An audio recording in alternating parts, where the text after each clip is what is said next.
Well, welcome to episode 13, talking about the book The Gray Stage, authored by Greg Fernandez Jr.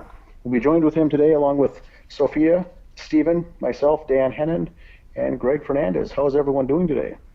Lovely. Doing great. Fantastic. Well, Great. we've got an interesting topic today here, January 31st, 2021. We'll be doing chapter 7 of the book. It's concerning the office bedroom, part 2.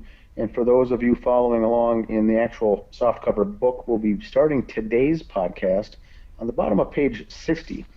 And the whole chapter is dedicated to the office bedroom. And with the Crowley home, it's where David Crowley had his office. It was an extra bedroom, and that's what we'll be covering today. So once again, bottom of page 60. I'll start off here with the text. Regarding the latent print examinations, item 41A-30 is page 30 of the notepad. LP 41A30-1 is a latent impression, parentheses, finger/palm, observed on page 30. Latent print results were, quote, inconclusive to Crowley due to the limited quality and quantity of information in the latent and known prints, end quote. Similarly, item 41A/31 is page 31 of 59. LP 41A31-1 is a latent fingerprint on page 31, which was identified as David's left middle finger. This is the only conclusive connection between David and the notepad. So what are our thoughts there on that first section, guys? Well, my first thought was, what is a latent print? So as I'm reading this and I'm going through this, I did pull up a little kind of example here, and I'll take a step back, of what a latent print is. A latent print is an impression of the friction skin of the fingers or palm of the hands that has been transferred to another surface. The permanent and unique arrangement of the features of the skin allows for the identification of an individual to a latent print. So maybe Stephen, maybe you have some thoughts on this. How important in a case like this, how important is a latent print?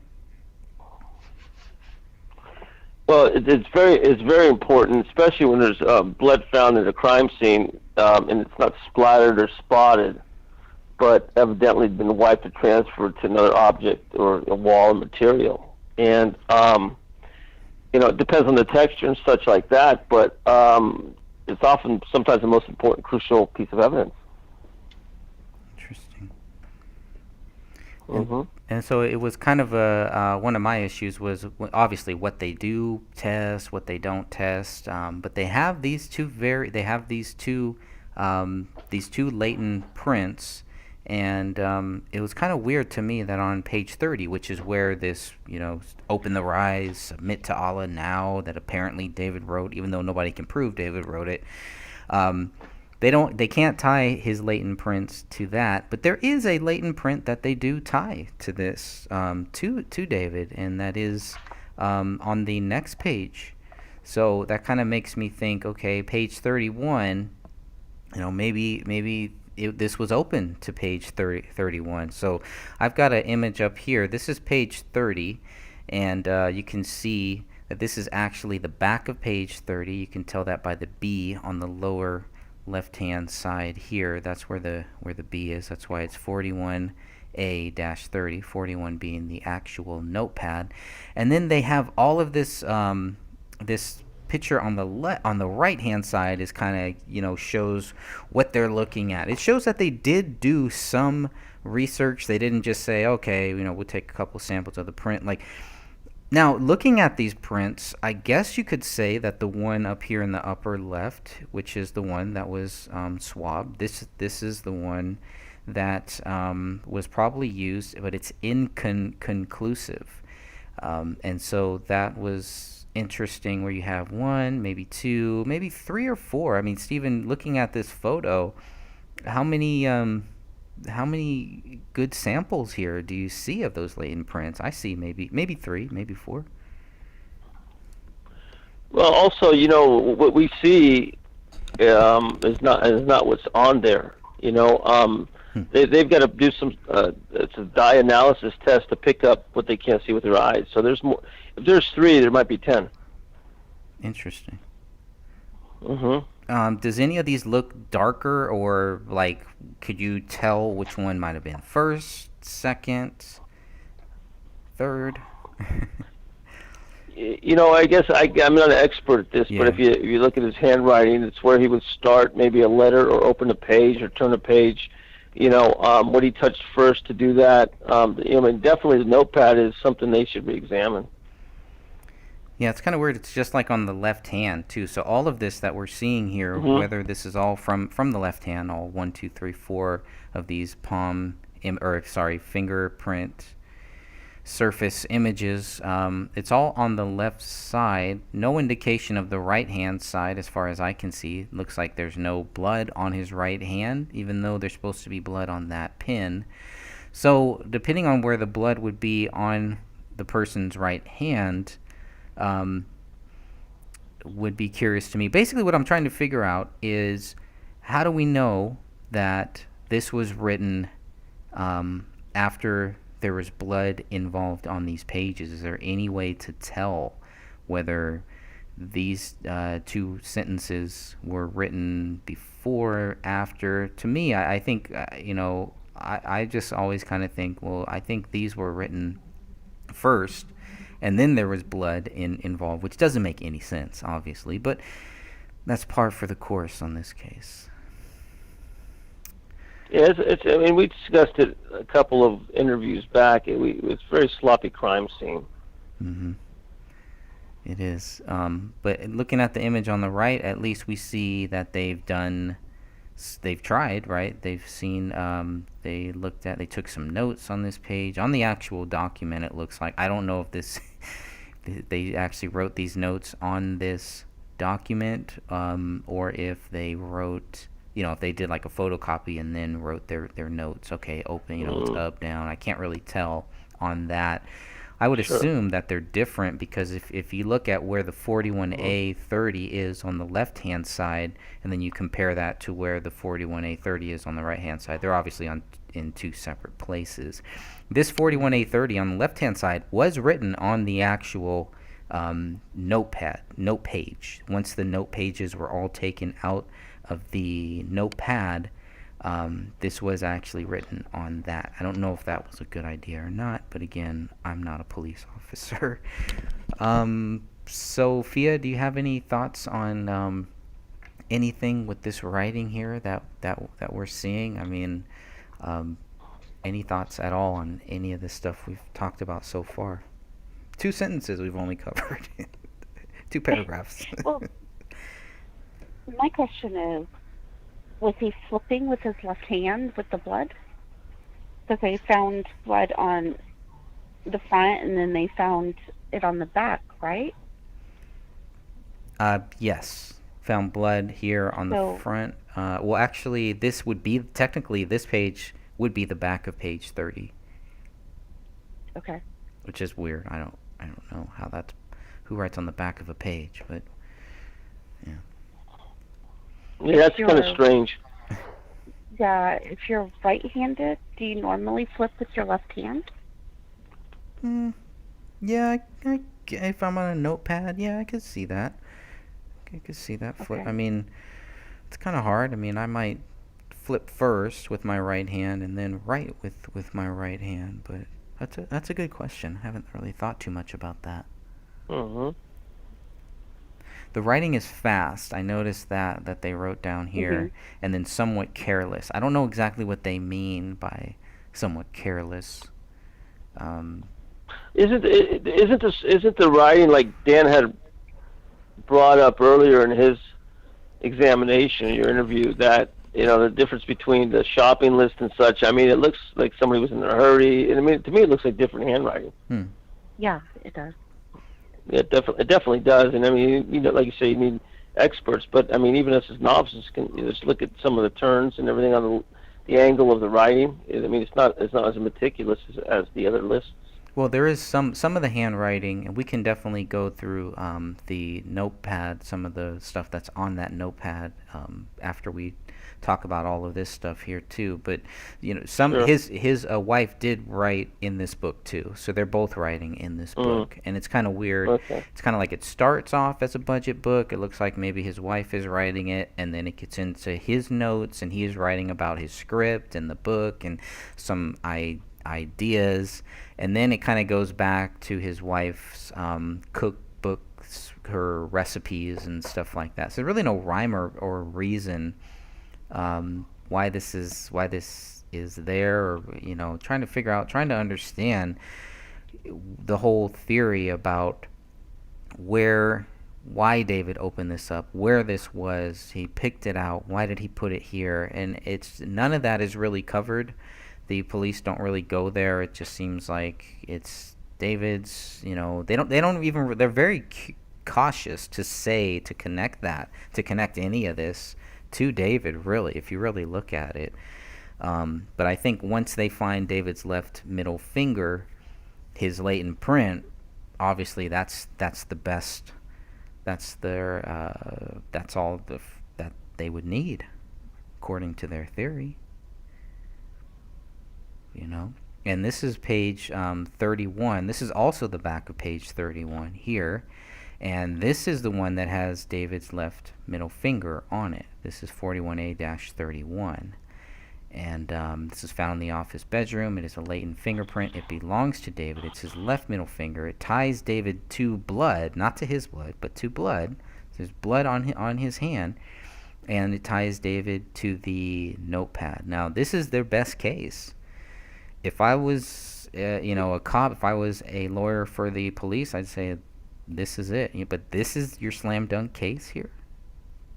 With his left hand, I don't know. It's just weird. This is their case right here. if I don't see anything else.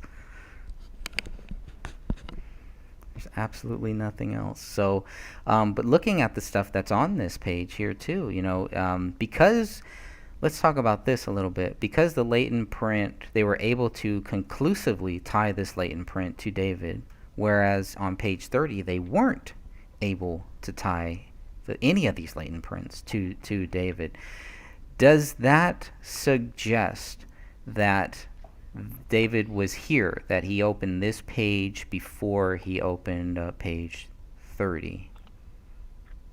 If that makes sense. Yeah, possibly. I mean, wherever there's more blood, wherever there's more of a latent print, I would assume that would mean, I would put that one first, right? And think, okay, if why would there be a latent print here on page 31, but then it's inconclusive on page 30?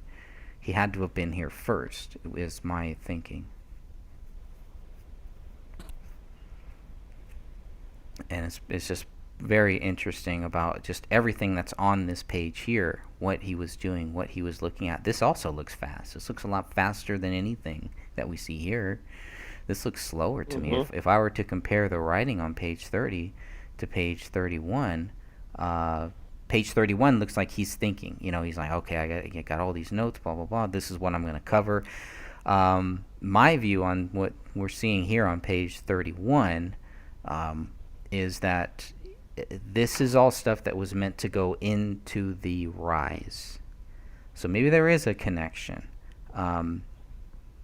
And I don't know. I don't know if this is his handwriting. I can't say conclusively that it is or that it's not. I don't have any expertise in that field. I was hoping that the investigators would be able to tie the handwriting to David, but they're not. The only thing they tie to David is the blood on this page, not his handwriting. You could say, well, if you look at it, it looks the same, so that's it. Case closed. Well, it's not. That's what forgeries. That's maybe we need an expert in forgeries, to kind of go through these and compare these two pages, these two writings. Yeah, absolutely. Dan, any thoughts on any of this here? Yeah, it looks like this list here is what we're seeing here on his list is brainstorming for things that were ended up in the Rise, the actual documentary, um, not the Gray State. And then it does appear that his blood is on that, which is fair enough. And then maybe this was the page it was opened to. One theory is if he was forced to write this at gunpoint, he grabbed this notebook where it was open to this page, flipped it back a page, and we ended up on page 30, where he already may or may not have already had the word "Open the Rise" most recent version. Some have speculated that was written a long time ago, and then with a gun to his head, they just said, write "Submit to Allah now," and so he did it, writing very fast, writing very sloppy. And his blood is on there, and so that's the question. Did he write it on his own? I don't think "Submit to Allah now" would ever be something David Crowley ever would have written ever. And so the question is, why is it written, and was he forced to write it?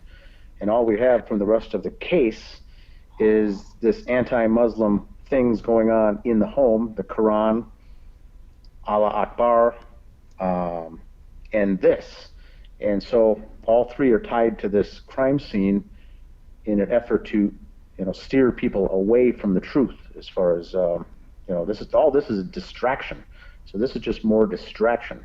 Did David write it? I don't know. It looks like he did. Investigators can't prove it, and there's nothing on the pencil or the pen and then there's some blood here, which was David's fingerprint, so he was bleeding.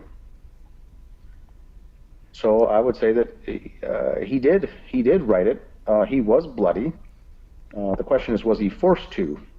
And if so, why? If he was doing this, we already know David did not commit the murder of himself for sure. We never found the bullet. So the question is, who else was in that house, and does that someone else or other person or persons have something to do with the writing on this notepad here, where it was left right out in the open so investigators would find it first thing. Right at the desk, right there, opened conveniently to this page, "Submit to Allah now." It still ties back into the whole corny situation with this anti-Muslim angle that someone is trying to insert into this case. That's the question.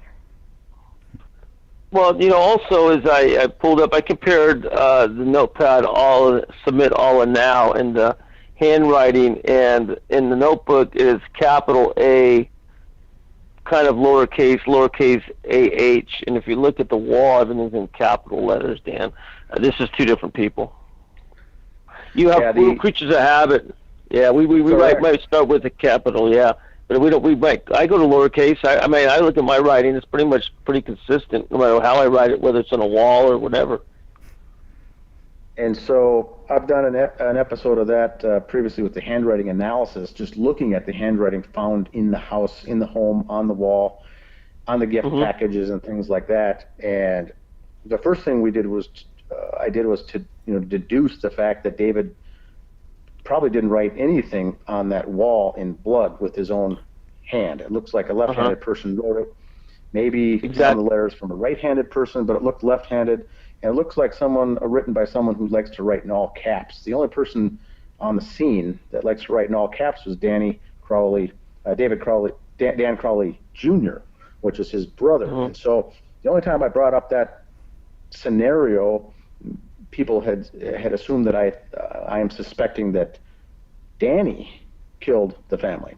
And what I was saying is, it looks like Danny wrote on the blood on the wall. He may or may not have been involved in the killing of the family. We don't know that. But my first bet would be that Dan Jr. was the responsible for writing on the wall, because the gift wrap Christmas presents are all written in all uppercase. The A's match the H's, the L's, the gift wrap presents, the way he writes "Merry Christmas" and "Uncle Danny" and whatnot. It looked almost exactly like Dan Crowley Jr., the brother, wrote the blood writing on the wall. It was performed by him, would be my guess. There may have been more people involved, but it was for sure by him. Now the question is, why is he in the house? Now what we see here is lowercase, but then we get the word now in all uppercase, Mm-hmm. and it looks like it's written, um, fast or quickly, or like they wrote, writing is fast. And so, who knows if this was written by someone to make it look like David's handwriting, which could also be the case. The only person we have connected to this case with forgery so far is Dan Crowley Jr. with a banknote where he's signing his father's name and signature of his father. So we only have one case of forgery really to look at. And so if this is a forgery to make it look like David wrote it, our first suspect would be Dan Crowley Jr. once again. So I don't know if David wrote it or if it was made to look like it was David's writing, but it's odd to say the least. In both of these scenarios, I've come to the conclusion that Dan Crowley Jr. was involved in both of these. And the only other thing that's Muslim related is that Quran.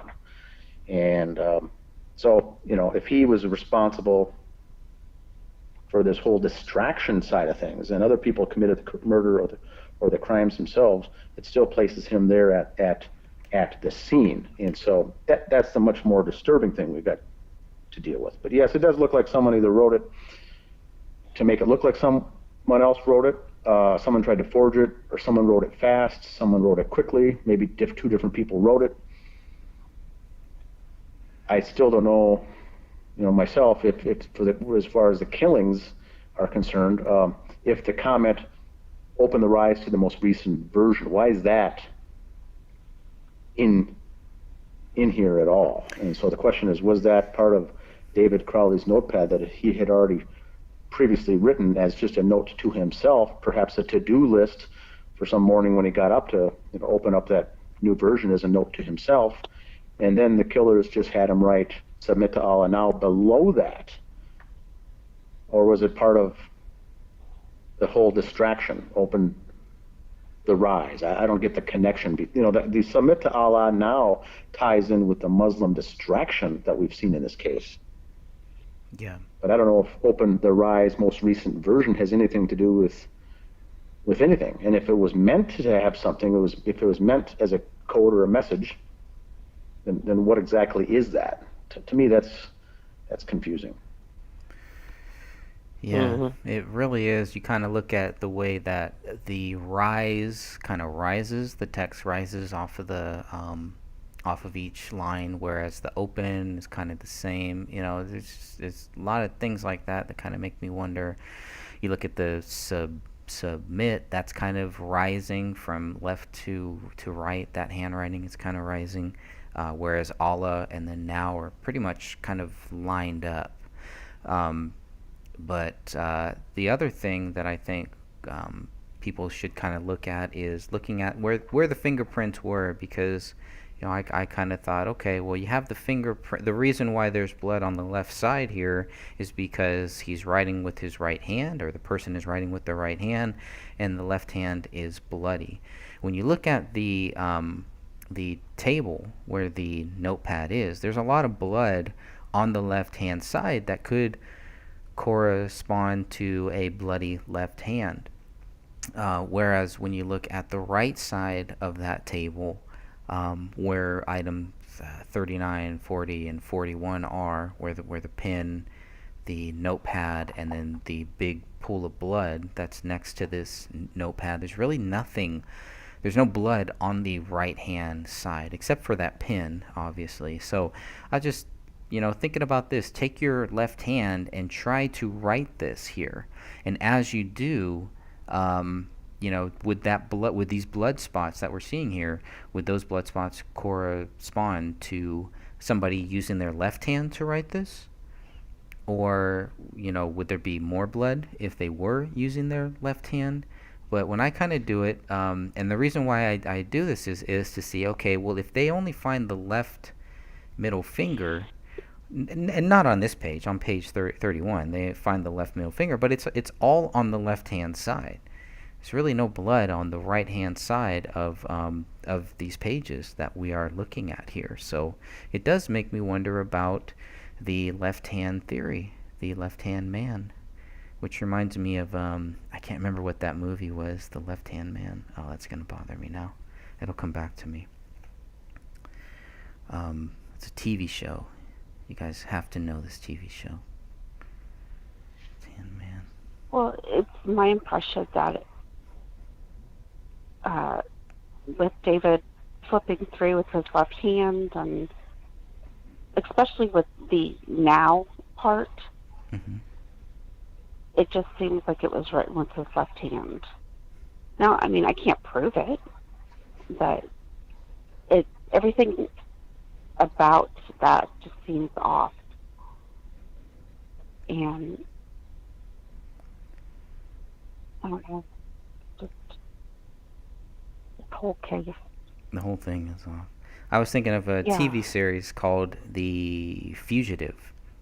There was a movie Yeah. based Mhm. made on that too, where it's like this guy is basically he's framed for a crime, and he knows that it's a left-handed man who actually did it.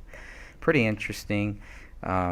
Way off topic, but just kind of looking at some of those things to understand. And it's like another thing is, yeah, like how Dan was saying, it's they made sure to open the Rise, the most recent version, right? That's the one that we want people to focus on. And what is the most recent version? If we look at it, it hadn't been finished yet. So is the most recent version the one that was leaked right after David Crowley died, which is a rough cut version? Or do they want us to look at the most recent version, which is the one that came out after his death, that was made by people who think that David Crowley is guilty? It's pretty interesting, especially when we know for a fact that they were trying to make money off of the most recent version after David died. So while they're accusing David of this crime, they are also trying to make money off of this project that is created by someone that they believe is a child killer. Just like Sophia said, it doesn't make sense. Go ahead. Yeah, I see what you're saying, Greg. It's almost like a promotional piece kind of thrown in here as an Easter egg to drive attention to the investigators to this, and also those following the case to drive traffic to that new documentary. Right. It's like a little product placement here in the crime scene. That could be, who knows? There was, the Greg was saying, and that is correct. There was multiple versions of The Rise, which was a documentary that was basically all David and Sean Wright. And then once we saw the later versions and the later cuts, specifically the most recent one, it was really more of a Sean Wright version than David's. It fell away from the the David piece, and the most recent version also didn't have the Sean Wright tax information, talk, interviews on that version. It's that they've been edited out and canceled out. So, if Sean Wright was part of this, the killings, it would have made sense that he didn't want anyone to look at the previous versions of that, and because those would have sent him to prison. And so the most recent one does not have him going to prison. So who knows? But it's odd that it's in there. But yes, they were going to sell that and sell that in stores as a DVD documentary, a 90-minute documentary that people could buy online or buy in the stores, and they would have made some money on it. I think Sean Wright and Danny August Mason were waiting for these months to go by and these years to finally cash in and get paid for some of the work and the hours that they put into this project. Not only the Gray State, but The Rise. Sean Wright put hours and hours of editing and time into this, and I don't even know if he was employed full-time during this time. He was having tough times financially and was waiting for this to be sold. And then that month of December, when all this went down, is when David says, you know what, I'm going to release it online for free, just to throw it out there to the public. And that's what I think what David was doing, was yanking the chain of those around him to see what kind of response he'd get. And that's what really got, I think, some of these people in his inner circle pissed off when he says, I'm just going to release it for free. I'll just do it myself. We're not going to make any money on this.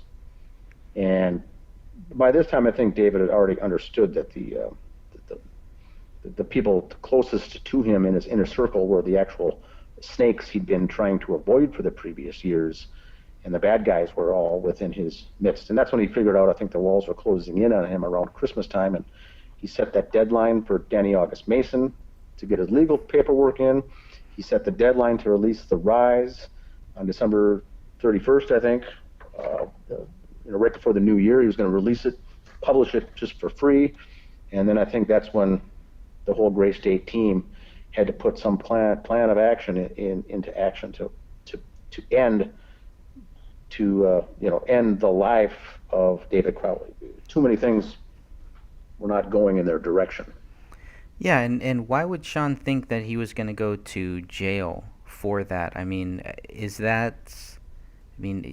all that ended up happening was what should have happened is you don't pay your taxes, you get fined. But unless you're like at an untouchable level, or you think you are, why would you think that you're going to go to jail because because you foolishly put in a documentary? Nobody forced him to do it. He put it in there, just yapping, talking about not paying taxes. But how many people do we know that have gone to jail for not paying their taxes, aside from one very influential mafia man? I think the difference in the taxes is this: there's the ruling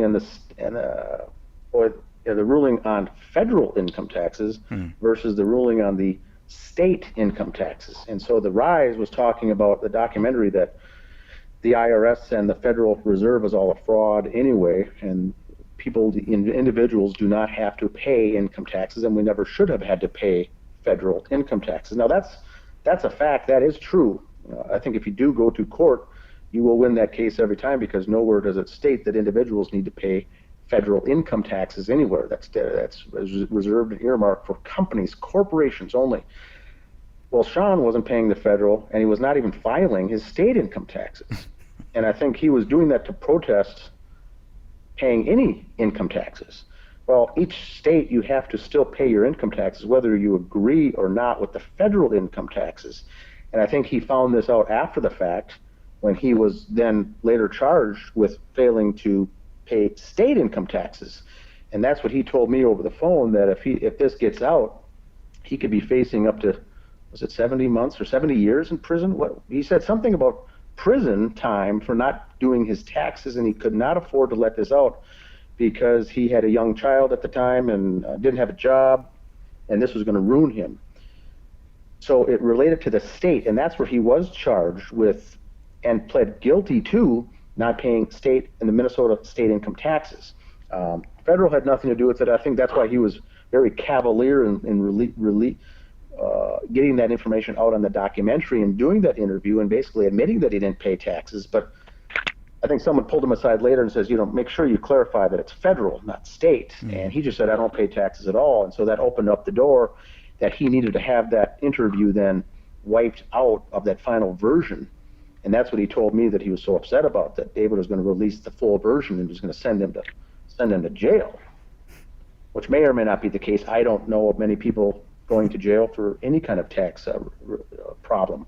You're going to be facing community service or fines or something to that effect, but typically not going behind bars. But Sean Wright was definitely afraid of going to jail, and that's what he was facing, which still doesn't make sense to me. But I think that to clarify the taxes, one needs to understand the federal versus the state side, and Sean got hung up and was charged with the state failing to file or failing to pay his state income taxes in the state of Minnesota. But never for federal? No, I don't think anyone charged him federal. How is that possible? Unless he's an informant or something like that. I don't know. I don't know how all that works. I pay my taxes. I pay over taxes. I don't Correct, want. I don't need. And I do too, my federal taxes. But I also know and have understood the rule that individuals do not ever have to pay federal income taxes. Ever. There was a great film by Aaron Russo on that, and that really changed my whole way of thinking about federal taxes. But I still pay them. Yeah. So his was, he was going on and on about that in the interview that he did on the Rise relating to taxes, about the individuals not required to pay federal income taxes ever. But I think he never spelt that out, and he wanted that section removed so he would not get into trouble. And I think that's what we saw then right away when the rough cut was released of The Rise by Michael Pachesny. He released it without Sean Wright knowing, and that's when all hell broke loose on our pages when the threats came through, because that hit YouTube. That went live. That got out there. That was an hour and a half. That was or was that the 2 hour? Yeah, I think it was about 2 hours. It was an hour and 37-minute documentary that he released. Then, about a year later, they edited it and released it, and it was an hour and 30 minutes. There's 7 minutes or so, roughly, missing. And the only things missing from those versions are the Sean Wright interviews. He pulled all his interviews out on the one that was effectively released, and they did release it for free, effectively, ultimately, because of the pressure came down from groups like ours to say, if you're trying to make money on this, we've got you busted. And so they did have to release it then for free. But when Michael Pachesny released that rough cut version, it had Sean Wright's talk about taxes in that out there available to the public. And that's the time that he jumped on my page and requested admin access like he did Thomas Lapp's page. And the only things removed right away when Thomas Lapp gave him administrative rights, Sean Wright started deleting chunks and chunks of the research and things folks had put forward in this case on the very weekend that this all came out, the very next week, about why was David's Facebook page altered, why was David's Facebook page deleted, who made these edits and things like that. That's the stuff that we had screenshots of right away that showed someone else was out there doing things, contaminating the evidence within the first 4 or 5 days of this case. And then I never granted him administrative access rights, and I published that stuff on my page called the Justice for David Crowley and Family, and that's when the threats came against me directly. He did not want that stuff out there, and that's when Thomas Lapp called me and says he's going to come after you demanding admin rights, take over as the administrator of that page, delete everything, and you're never going to get it back. So he said that you have got to deny him any access to anything on that page because he's looking for ulterior motives, while at the same time he's telling the public that he's grieving the loss of his very best friend and he can't come to grips with doing anything else in life because he's so distraught. And the backside of things, he's making phone calls and instant messaging and sending text to those people, threatening them. He told me, you better not show up to that memorial service or it'll be the last mistake you've ever made. And so this is really what set him off, was that rise. And I had planned on going to the memorial service for David. I didn't even know him or the family, but I was, made statements that I was going to go to that memorial service and attend and leave some flowers or, do something to show support. And that's when he said, you better not even think of going to that. We'll have people there that'll take care of you. And then afterwards is when he says, you better watch your back going forward if you print anything more about me on your Facebook page. So this is what got him heated. And so it's interesting that this is on this page 30 here of this notepad called Open the Rise, most recent version. The only person I can think that would even have that or entertain the thought of writing something like that would be Sean Wright. And so maybe he injected himself into this crime scene much like Dan Crowley Jr. did with the writing. And we've got all these kind of small-time players here involved in this crime scene that are inserting themselves in, when if they didn't, more and more people would have believed David would have done this. I would have believed that myself. It's only reason I'm here is because of all the errors that the amateurs made in the killing.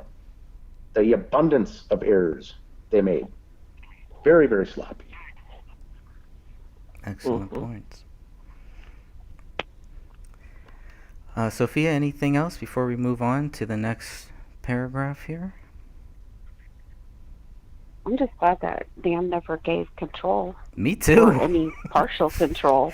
I'm glad Thomas Lapp let Dan know, right?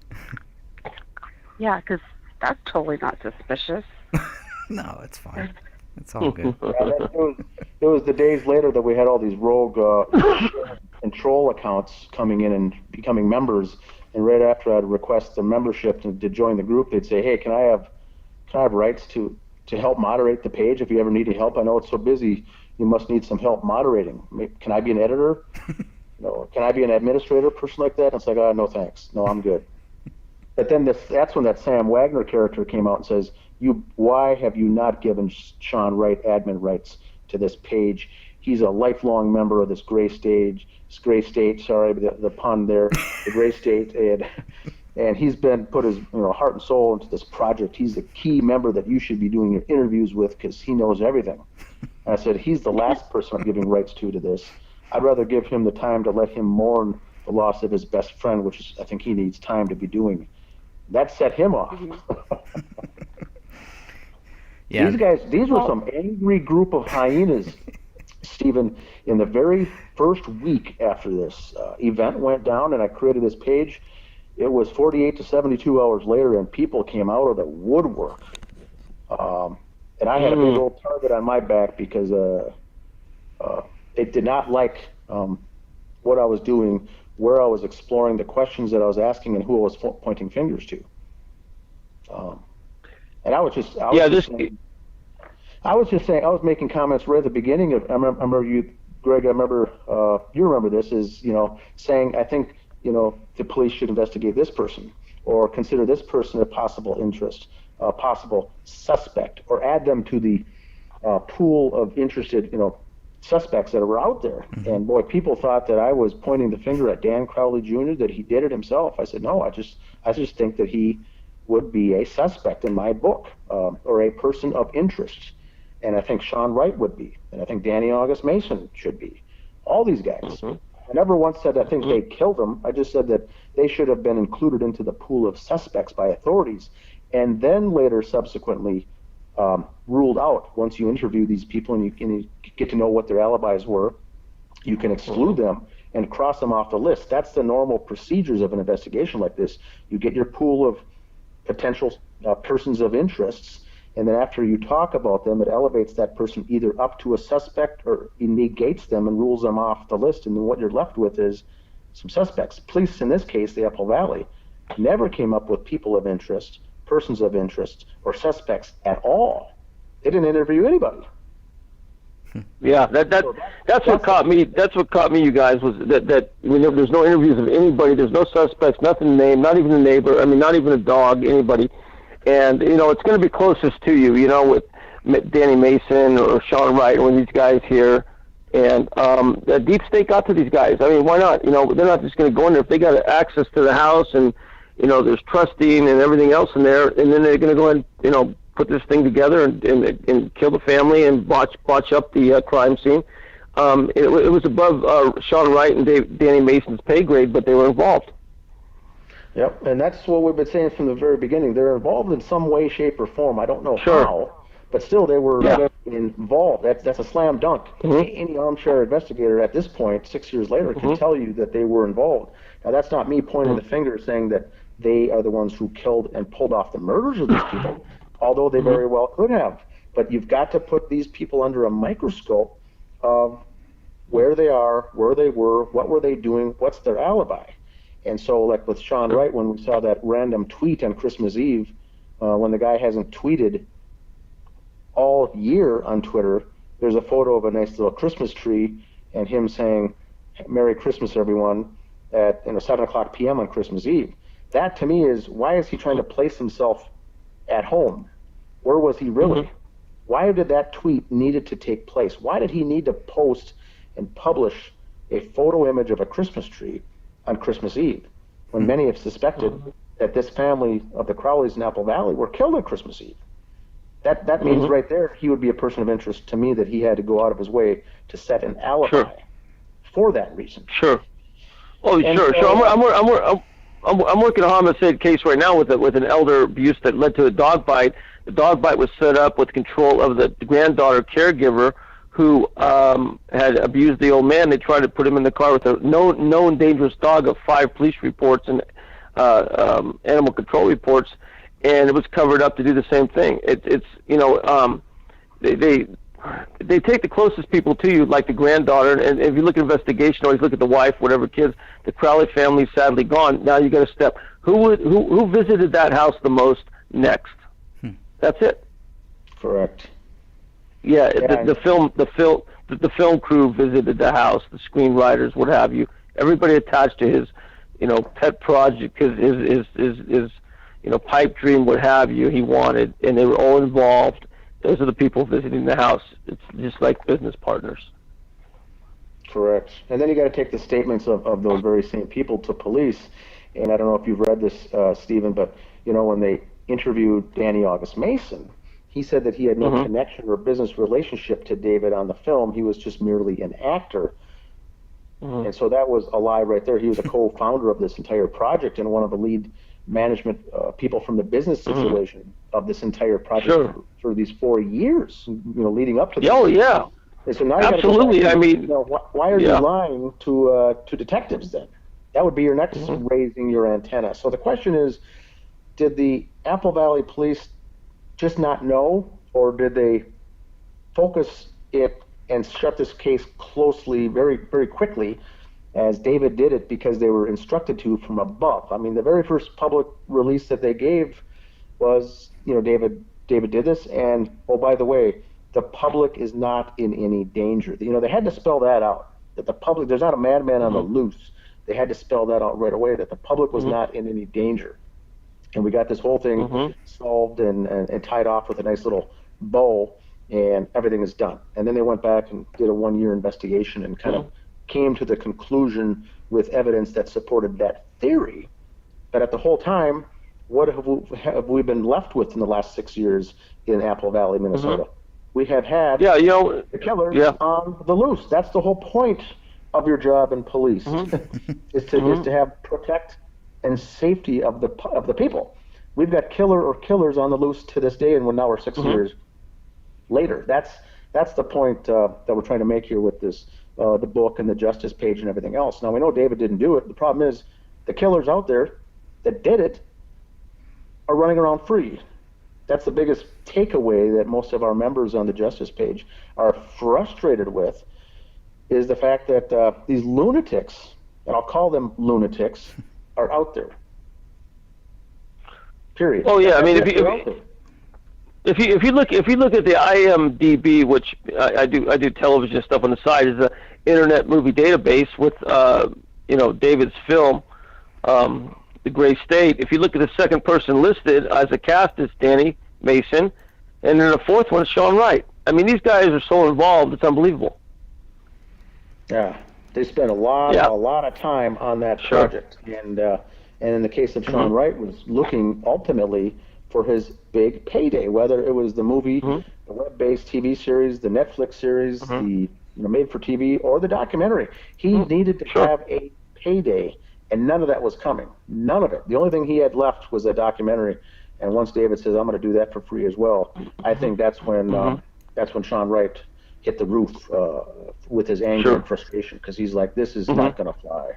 He just realized that he just got used for 4 years and got tossed aside like a piece of meat, and he wasn't going to have any of that. And so retribution is a bitch, and I think that's what his mindset was at the time. This family will pay, and pay dearly, so this can all fall into my lap. And of course, the whole script and everything fell into Danny Crowley Jr.'s and his father's lap, and handed over to Danny August Mason to proceed with it. And that's when they started creating the new company, incorporated a new company in the state of Minnesota with the Secretary of State, and started moving forward with the new screenplay. So it's all very obvious now, 6 years later, that we know what's all going on. But back then it was they thought they had everyone out snookered, is what I think.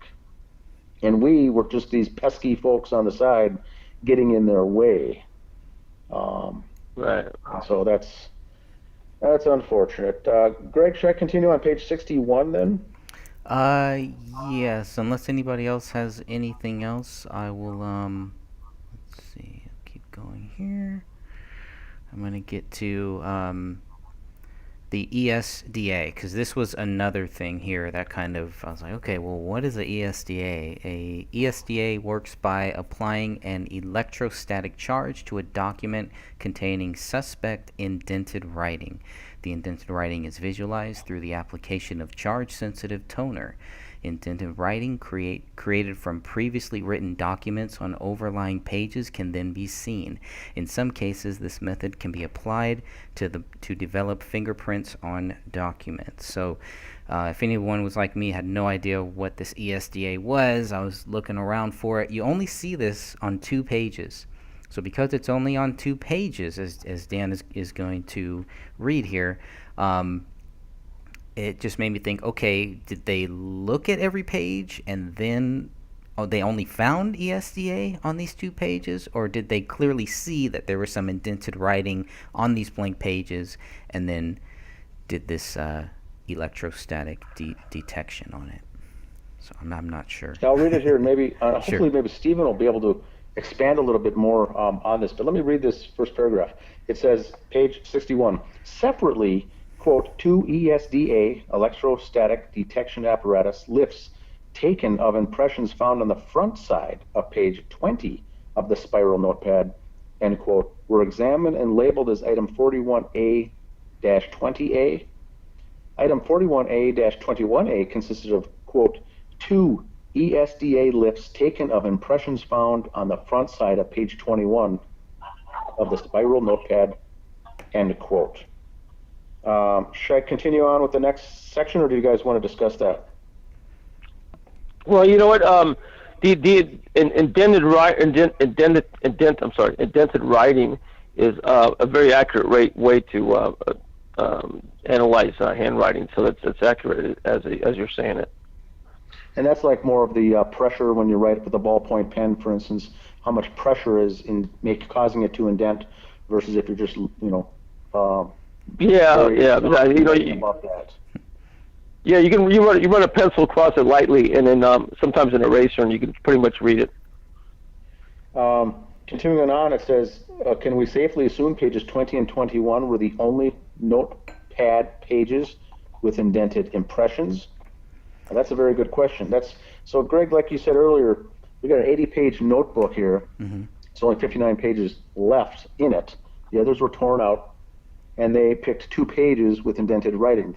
So the question is, and maybe Stephen can answer this, is did they just pick those 2 pages because it was the easiest to do, or did they do them all and these were the only 2 that had it, or did they just pick these 2 out of the interest of time, the 2 most obvious ones? Let's get those done first, and then maybe do some additional ones. So how does that typically work?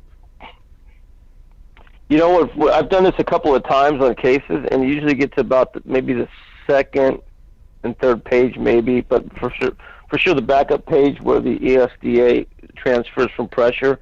I can't answer your question on that one. I mean, as a former cop and stuff, I mean, like a lot of guys used to say, you got to be a little bit lazy, but sometimes it really does go against you. And I don't think they spent the time. They probably could have done better with that. Yeah, and so if you have it just with these 2 pages here, and we're looking at pages 20 and 21, and like Dan said, we only got 59 pages, but actually they only got 59. There were only 59 pages in the notebook.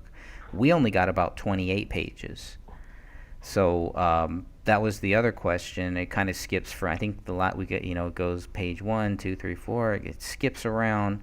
And the last one is labeled page 59.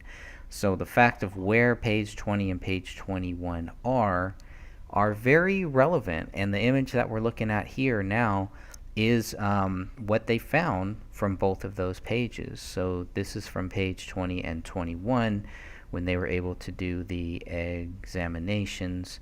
This is what they found here.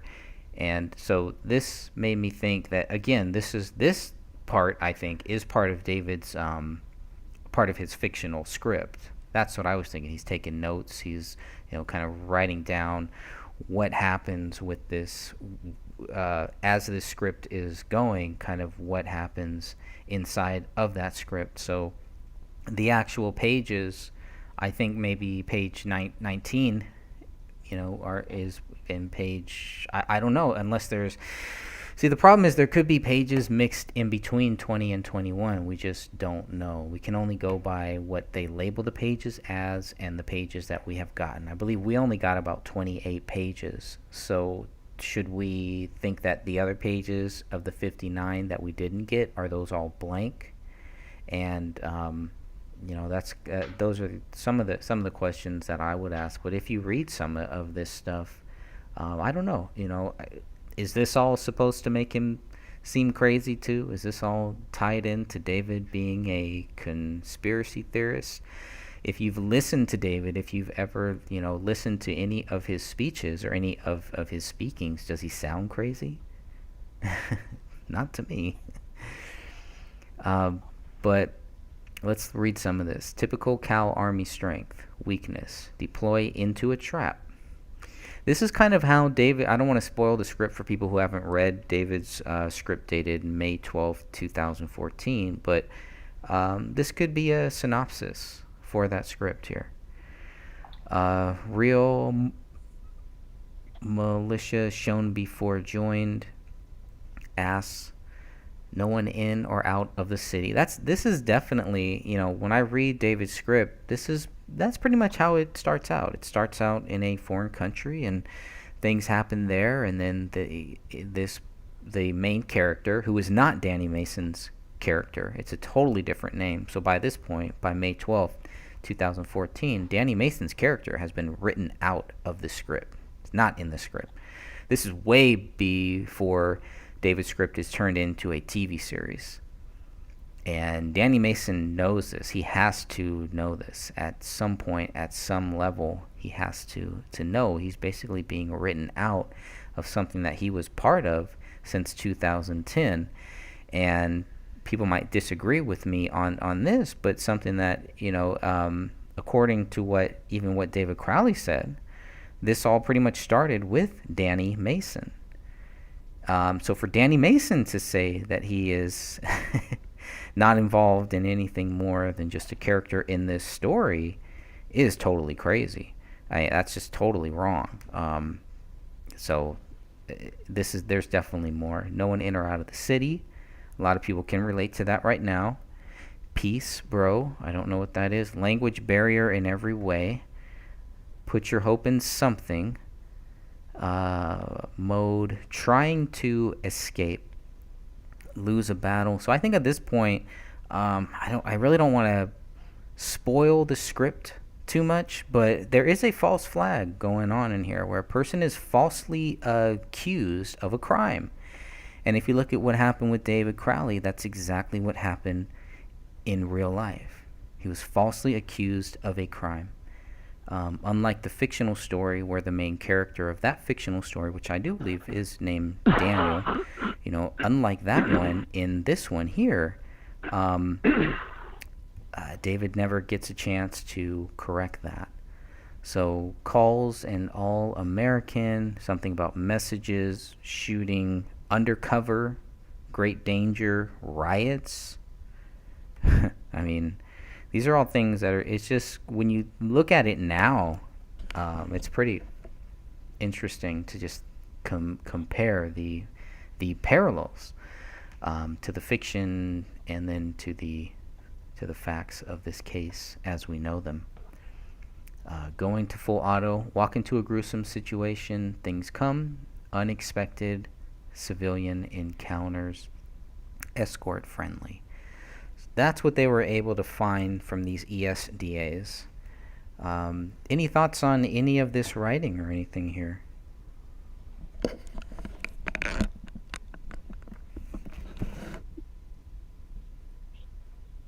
Is it possible that those pages actually weren't in the notebook by the time the police had it, and just the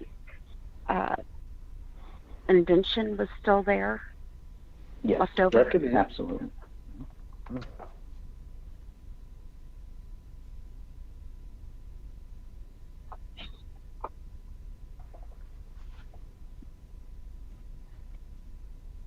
Is there anything here that makes anyone think that this might have been part of David's script or part of something else, just casual notes, unrelated to anything?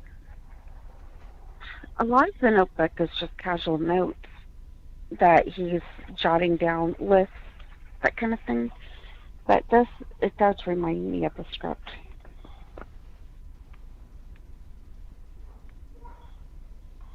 Which version, I don't know, but it reminds me of the script.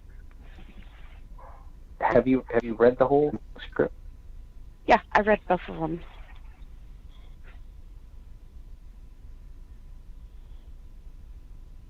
couple things in here that are very, very similar to that.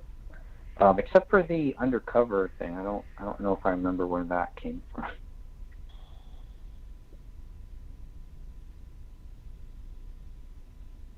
From the undercover dangerous riot. Is that what it says? Yeah. Huh. Sounds kind of familiar.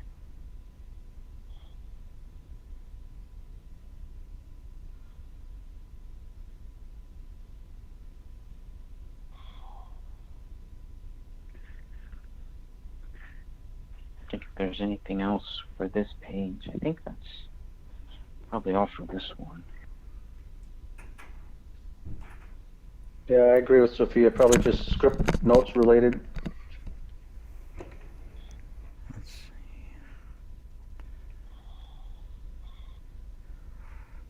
If not, All right, this is. go ahead. Should I go at the final paragraph here, Yeah, go Greg? ahead. It says handwriting comparisons between what was written on the notepad and the writings on the refrigerator door and checkbook in the kitchen never happened. Period. 3 pages labeled as 41A/39, 41A/40, and 41A/41 were, quote, warped from being wet from something, end quote. Yeah, and I've got those pulled up here. This is from the BCA 488. There are 2 big BCA documents. There's a 485, and then there's the 488. So on the 488 one, page 232, this kind of stuck out because it was kind of, I was wondering, okay, how do they get warped? It says just they're warped from being wet from something. If you go back to the crime scene photo where these items are, you can kind of see there's a paper towel there, right? There's a roll of paper towels there. A notepad getting wet, it's not easy to really get something wet. Generally, you would kind of know, right? You know if it's water or if it's coffee. In my case, if it's maybe wine or something like that, you could pretty much tell. So I just was kind of wondering. That was just one weird thing that just kind of stuck out, and I had contemplated maybe taking that part out, but I thought that it was relevant, and maybe somebody can kind of help us, how do these pages get warped? How do they get wet? More so, I'm going to pull those pages up, at least 2 of them, because we only have 2. We don't have page 41. If you look at here at the bottom, 3 pages of the notepad were wet, pages 39, 40, and 41. Well, here's page 39 on the left-hand side, the front of 39. Then there's 39B, which means the back of 39. And then we have page 40. So, because we don't have the actual color photos of these pages, it's hard to tell how warped it is. But just looking at, obviously, these black and white images, they don't look very, very warped. The one on the left-hand side might be more tied to David, possibly. Little drawings, doodles of a person's head.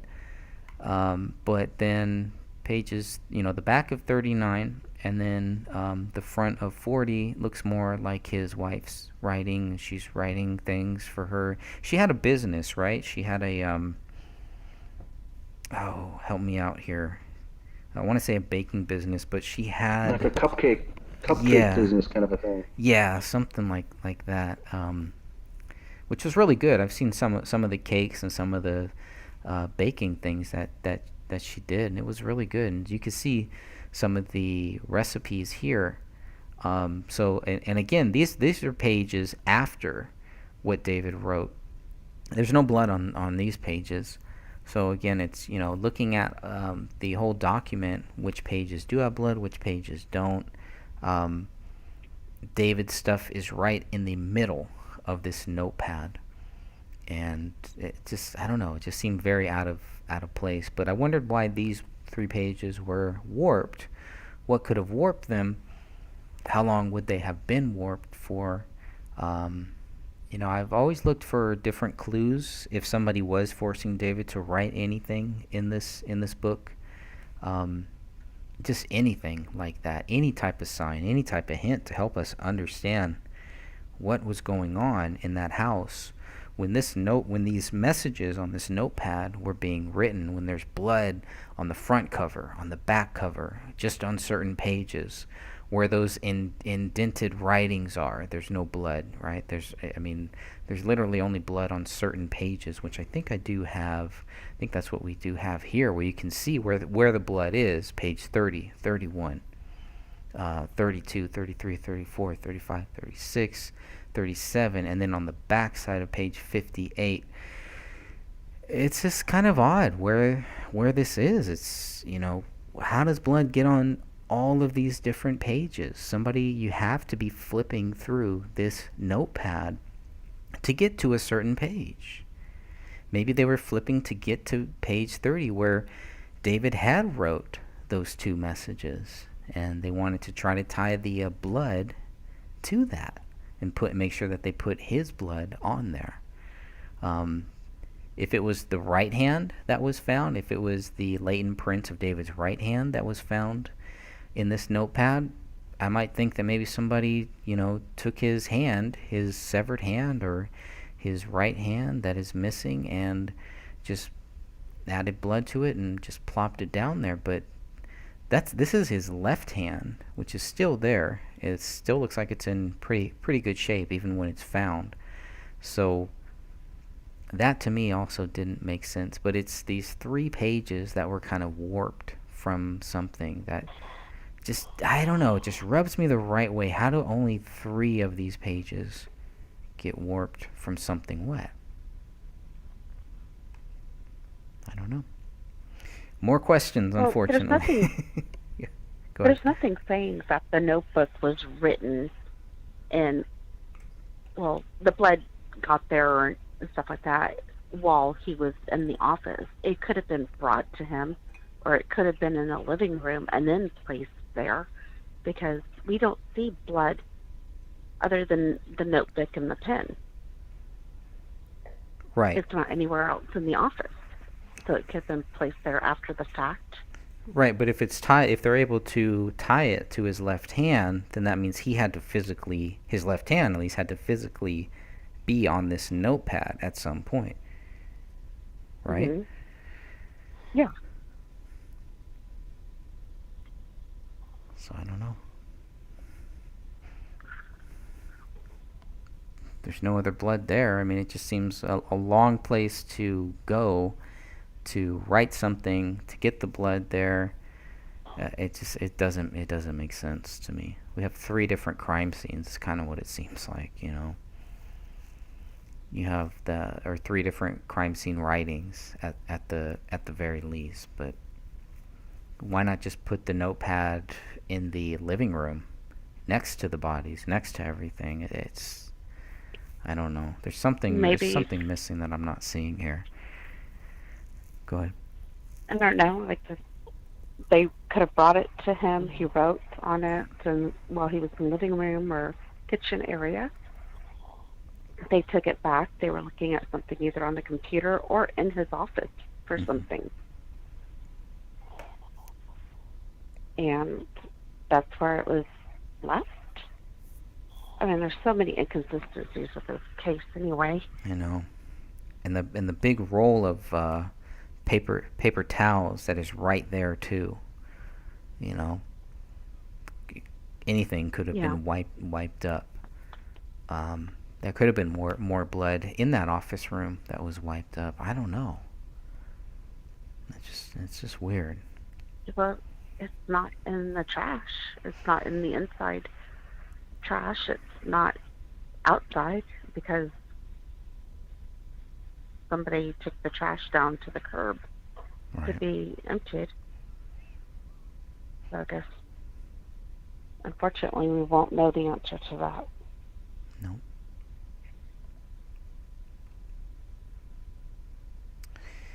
And then I would also, lastly, here, unless anybody has anything else on anything that we've covered so far, Looking at pages 53 to 58 of the BCA 488, you'll get a lot of good information about the back and forth that the BCA and the investigators were all covering. As far as what they were going to do. I mean, there's a lot of stuff here that I was just looking through this like, wow, I could have included a lot more stuff in this book, maybe just covering some of this some of these things that they were going back and forth with. So I don't know, let's see if I can go there or not. But yeah, if you just look at some of these pages here of what they were doing, you can get a clear understanding of the date. I mean, every time that we talk about how quickly people were saying that David Crowley was guilty, like, they hadn't gotten anything back yet. They didn't have DNA. They didn't have the latent prints. They didn't have the firearms yet. They were all telling us that they had it all. Why would they do that? Why would the Gray State team do that? If they really cared about David Crowley, if they really cared about truth, if they were really fighting a quote-unquote gray state, their actions do not show that. Their actions show something totally different, something scripted that we see with a lot of other cases. That is not a good thing, is not a positive thing, is not a very helpful thing. It's all just to get people to stay silent, to misdirect people, or just to make people think, hey, just like how we were talking about earlier, why don't you have Sean Wright? Why isn't Sean Wright here? He's a credible source. Didn't take very long to figure out that's not true. And I think a lot of people see that. But just if you go through pages 53 through 58, you get a clear understanding of this back and forth, of what they were looking at, what they wanted, what they didn't want. We have a couple people in the chat room. I want to say hi to everybody that's in the live chat room too. One of the people, Johanna, I believe, was saying that Dan Crowley Jr. is left-handed. I don't know. I don't know if we've ever talked about that or not, but that's probably in regards to he is. I've done an episode on that. This is Dan. Did you? Dan Crowley Jr. is left-handed. Yes, Mhm. correct. And then George Cleese is also in the chat. Thoughts on the We Are Change organization that Sean Wright was part of? I've heard suspicions that it was some kind of a spook disinfo group. Played a role in getting former 911 filmmaker Jonathan Eilenhoff to bust a Colorado sheriff, Pat Sullivan, in conjunction with federal agents. That's interesting. In Colorado, that would not surprise me. I've heard similar things about We Are Change just being a place where they can gather intel on real people, on people that actually care about this country, that care about where this country is going, that care about cases like this one, that care about our soldiers. That we have a clear case right here, a slam dunk case of a soldier who is being accused of one of the highest crimes here, killing his family, killing his daughter, and killing himself. And it's this. So the whole We Are Change thing. One of the reasons why I left We Are Change was because that's how I started feeling. It was just a big gatekeeper thing. I met a lot of great people there, but there were a lot of people trying to run We Are Change, trying to control where We Are Change went, and I really feel like they were trying to lead us down a rabbit hole, a bad rabbit hole. They wanted to lead us directly into something that would get us in trouble with law enforcement, similar to what we've seen recently here in the USA. Oh, and say a shout out to George Cleese. He runs and operates CavDef. What's that now? CavDef. It's let me look up what's the acronym mean exactly. 'Cause I always go by CavDef. Uh,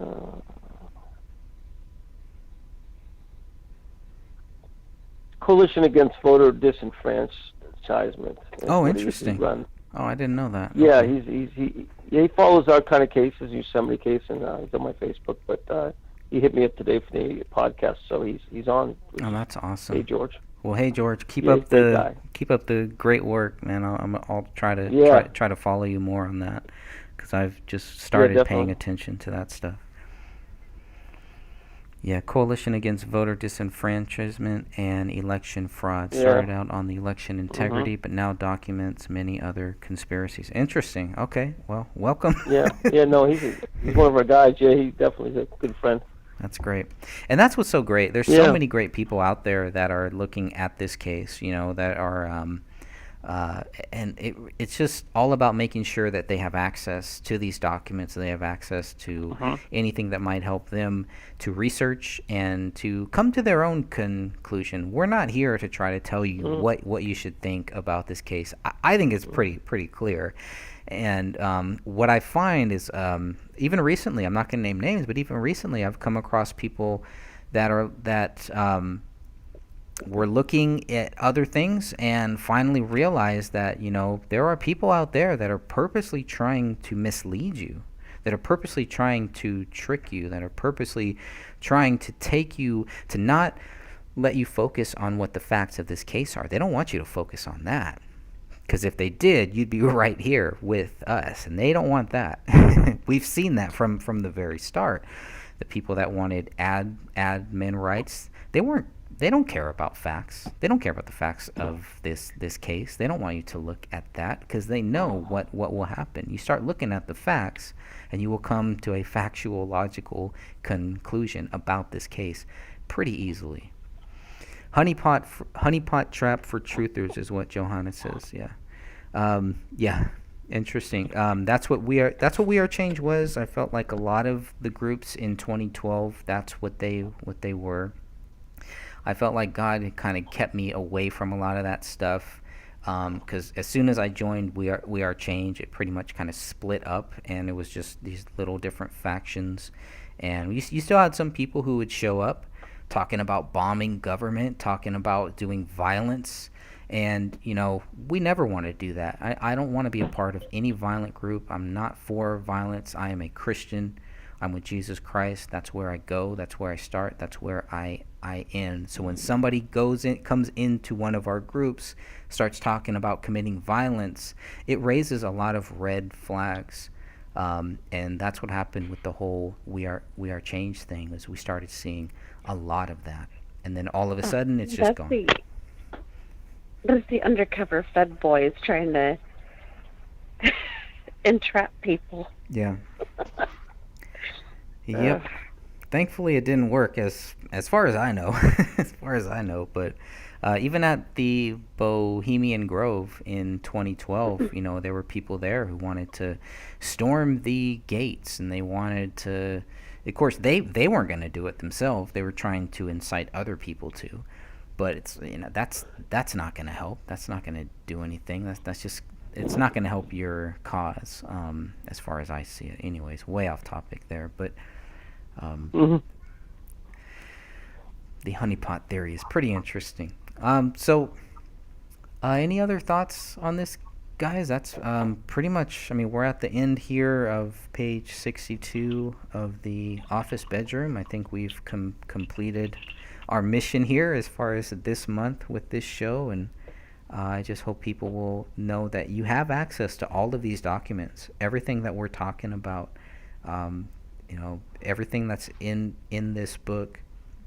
It's all documented. You'll be able to tell what is clear, what is fact, what we're just thinking might be fact, what we think might be our own theories, or what is possible, or just things that we should actually look at, things that we should take seriously here. So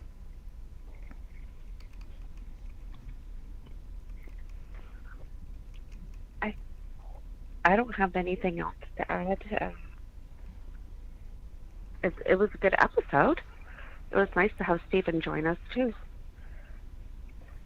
Oh, thank you. I enjoyed it. I researched some of the blood transfers, and things like that. We've probably all looked at ourselves on the internet, but just to go back to one of the photographs in the hallway, the height of it and everything else, and usually when it's pressed like that, that blood splatter, and it's hard.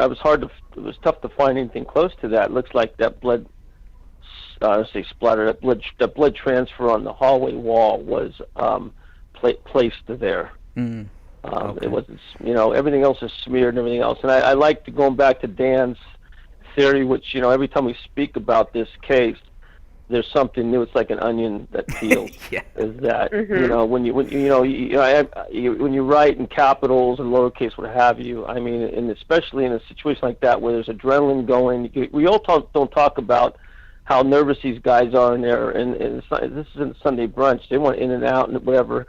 They're gonna do what they do by habit. And when we got Allah is great, on the wall. In capitals, that totally tells me we know for a fact that there's more than one player, whether it's deep state or not. It's related to who was closest to David, and I'll come out and say it in my own self-risk that this Sean Wright and Danny Mason are dirty on this. Have you actually dug into any of their backgrounds? I have. I see that. I sent an email to Greg and Dan. I pulled up some YouTube videos of Danny August Mason, and this guy is a cowboy. You need to dig into Sean Wright if you haven't. Yeah, I started looking into that. He looks like he's done some fairly potent interviews, Sophia. Well, it's not just the interviews. His criminal history is what you need to look at the most. Mm. Okay, cool. If you have anything, email it to me. Okay, yeah, I can definitely do that. Yeah, I'd love to see anything you have. He's assault and battery numerous times, breaking and entering, things along those lines. Trying to remember off the top of my head. Yeah, credibility is one thing, but and you look at what they're trying to do with David's project, currently, and who was involved back then. And I've had two television projects knocked off. One from a reputable network, and the other one years later from My Talent. It was on the sizzle reel, and Discovery launched it for one episode. But when imitation is the greatest form of flattery is fine for the first time. Second time, write me a check.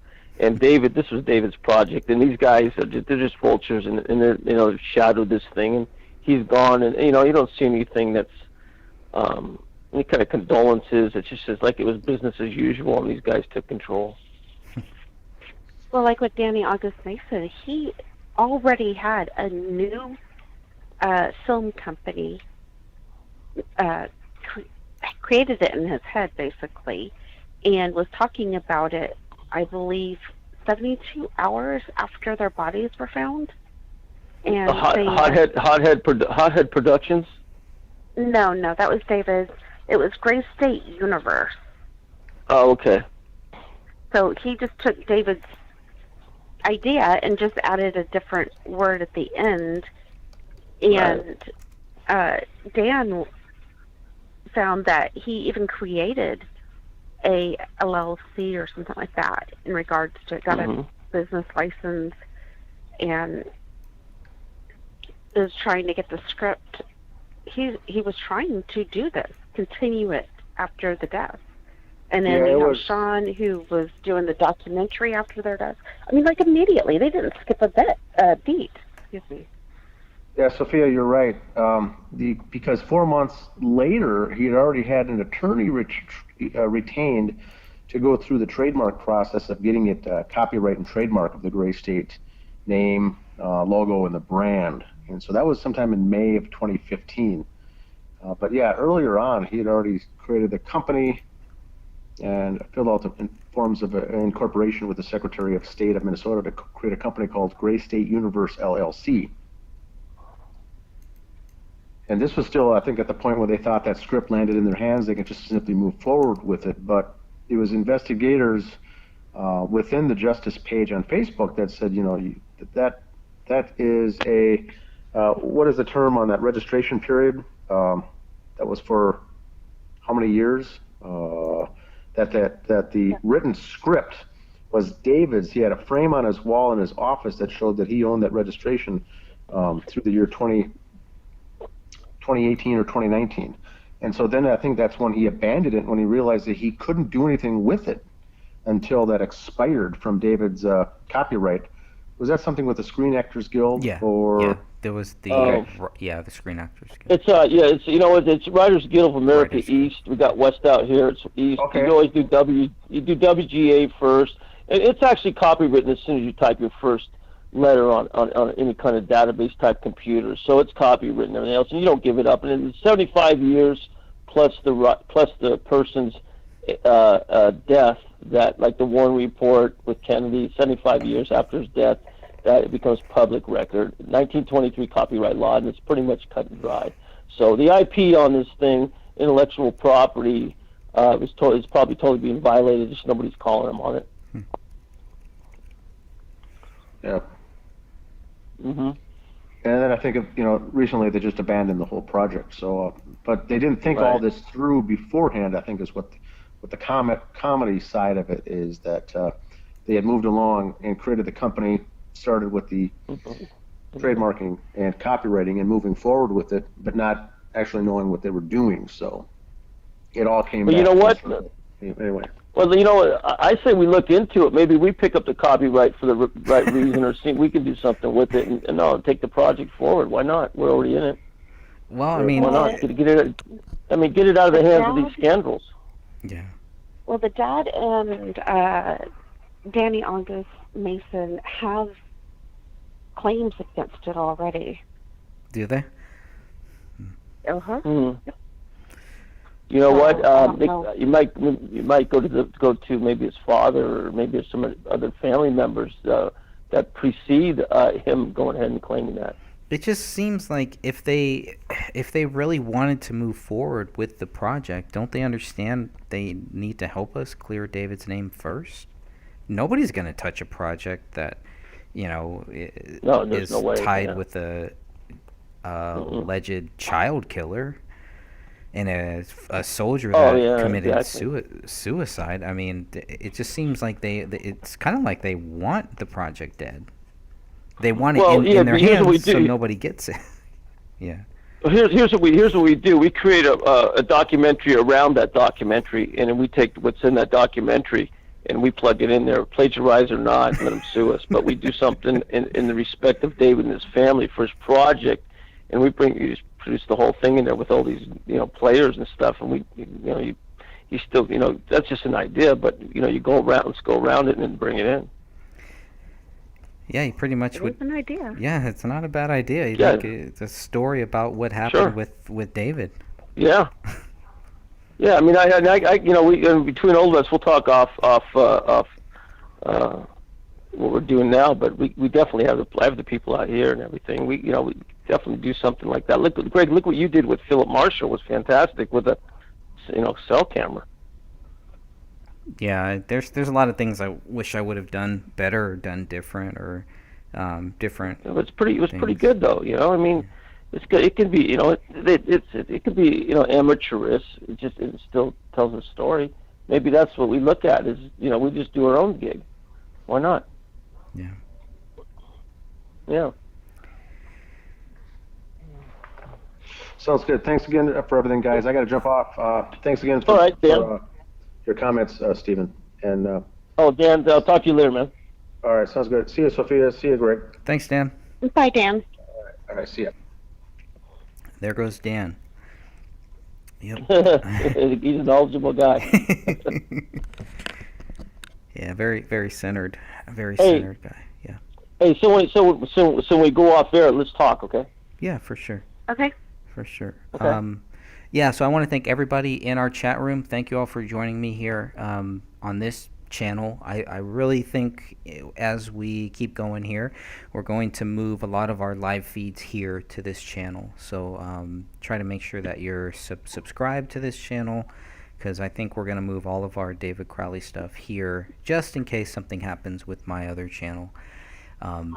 But next month we're going to talk about the master bedroom. Stephen, you're always welcome if you want to come back and join us. I'd like to get Stephanie back on too. Stephanie was a big part of some of our first shows. And I think just talking about the podcast, now that we've done 13 shows, this will be our 13th show here. I feel like, when I watch the first 5 or 6 shows, when I listen to them, I can see, and really when I started this podcast, when we started this, I had no idea what we were going to do, the structure, the format, and I think within the last maybe 4 or 5 shows, I think we found kind of our format. I really like just reading through this book, stopping, talking about different things. The master bedroom is literally 2 pages, so it could be a very short show. So that's why it's always great to have people in our chat room. To kind of, if you bring up anything, we would love to make sure that we include this into this podcast. The goal here is still the same, to get justice for this family. And I think that as long as we keep talking about it, we have achieved that goal. It's when we go dark, then we fail. It's when we go silent, then we fail. And silence doesn't always mean that you're just not talking about this. We have many people helping us behind the scenes. We have many people out there right now praying for us. Many people out there who are just kind of learning about this, trying to get caught up on it. And there is a lot to get caught up on. So I try not to get frustrated with people when they ask questions that I've heard 30,000 times. That's fine. Whether you like my answer or whether you don't, that's your choice. But if you ask me a direct question, I will do my best to let you know what I think. And I hope that everybody will too. We all have different views on different things, and I think when we come here, when we talk about this case, it's very important to listen to what other people say, even if we've heard it from other people in the past. There are many people joining the group still. We still get a lot of new people. I would say especially in the last year, 2 years, and recently in this last month, to be honest, there's been a lot of people looking at the world, looking at our country right now, and saying this is what David was talking about. So next month we will come back here. There will always be a new podcast on the first of every month. And next month we're going to come back, talk about the master bedroom. Like I said, it's only 2 pages. So if you have anything, if anyone listening, watching this has anything that you want to make sure that we cover that is tied into the master bedroom, maybe something I didn't put into this book.